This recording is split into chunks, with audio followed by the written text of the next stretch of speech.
മറിയത്തിൻ്റെ ക്രിസ്തു അനുഭവങ്ങളിൽ കാതല് ഒരു പ്രധാനപ്പെട്ട പ്രമേയം എന്താണ്?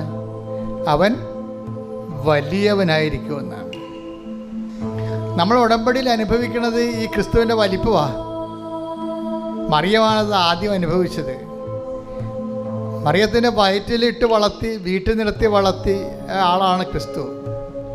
മനുഷ്യൻ ബൗദ്ധികമായ മാനുഷികമായ മാർഗങ്ങൾ അന്വേഷിക്കുന്ന മുമ്പേ യേശു ക്രിസ്തുവിനെ ആ പ്രശ്നത്തിൽ ഉൾപ്പെടുത്തിക്കൊണ്ട് ദൈവത്തിൻ്റെ മഹത്വപ്പെടുത്തുക എന്നുള്ള മറിയത്തിൻ്റെ സ്വാഭാവികമായ മാതൃകയ്ക്ക് മറിയത്തിന് ഇച്ഛാശക്തിയുണ്ട്. പക്ഷെ അത് നടപ്പിൽ വരുത്തുന്നതിന് നമ്മളുടെ ഭാഗത്തുനിന്നും അതുപോലെ തന്നെയുള്ള ഒരു തിടുക്കം ഉണ്ടാകണം. ദൈവത്തിലെ ഓർക്കുക, നിന്റെ വിഷയത്തിനും നീ ഒരു ബൗദ്ധികമായ പരിഹാരം നീ കണ്ടെത്താൻ ഉള്ള സാവകാശത്തിന് മുമ്പേ മറിയം കാണിക്കുന്ന തിടുക്കത്തിൻ്റെ പേരാണ് ഉടമ്പടി. കൈയടിച്ച് ശ്രദ്ധിക്കട്ടെ.